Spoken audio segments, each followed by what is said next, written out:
Okay, so we're here with Dr. Bridget Gooseby today from the Department of Sociology here at UNL. Welcome, Dr. Gooseby, and thank you for joining us.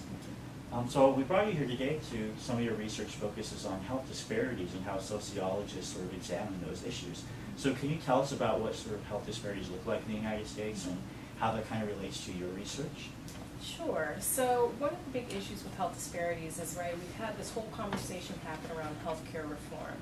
But as sociologists, we're interested not only in healthcare access, but kind of trends in health outcomes among populations and broader populations. And in the United States, we see big differences in health outcomes. We could look at, for example, diabetes, or we could look at infant mortality and low birth weight, these sorts of outcomes. And we would see that there are differences across racial and ethnic backgrounds, as well as by social class or income, how much a family makes. So when we talk about diabetes, diabetes tends to be more prevalent among the low income in the U.S. population. It's also more prevalent among certain racial and ethnic minority groups.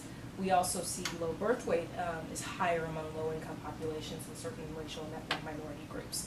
And so on a larger scale, understanding why and what might be driving these health differences is really important. Why is it that people who are more wealthy are much more likely to have better health outcomes than not? And so that's what we mean when we talk about health disparities. Disparities are the differences. So when people throw that term around, what we're talking about is differences in health outcomes across groups.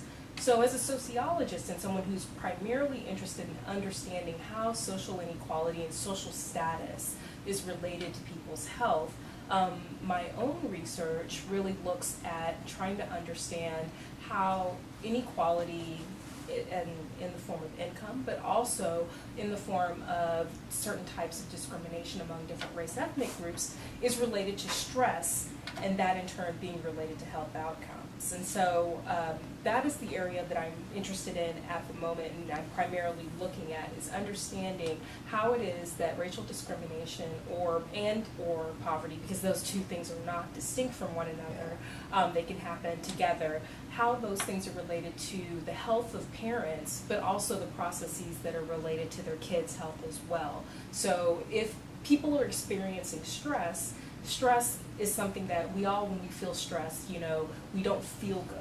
Psychologically, we may not feel good, but physically, we also may not feel good. This can have long-term implications for people's health, but not just for their own health, but for the health of people around them. And so my research actually looks into trying to understand those pathways.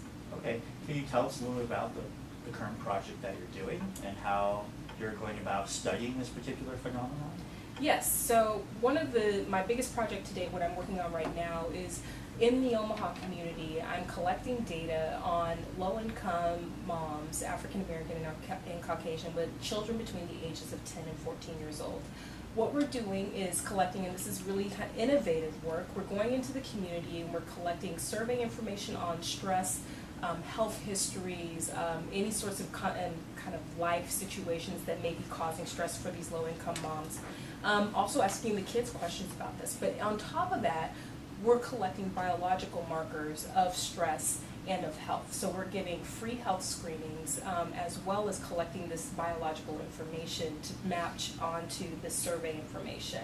And so it's a way of what we would call doing sociology, going out into the field, talking to people, hearing their narratives, but also then being able to say not just what they're reporting, but then to be able to scientifically be able to, in this case, we can actually diagnose people. Now, we can't provide treatment. We can refer them to places where they can receive affordable care, but this opportunity provides us a way to both provide a service to the community, but then I can start to be able to look at how stress is related to health in this particular population among moms and kids, and how mom's health, does it look similar to the kids' health and vice versa. And really examine how those social environments that they're living affect them on the biological level. Exactly. How does the environment get under the skin to make them sick?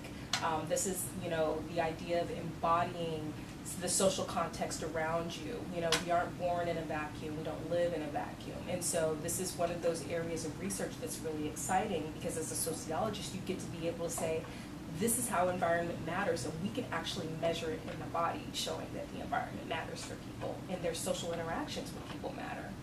Very fascinating. Well, thank you for joining us today, Dr. Gooseby. Thank you for having me.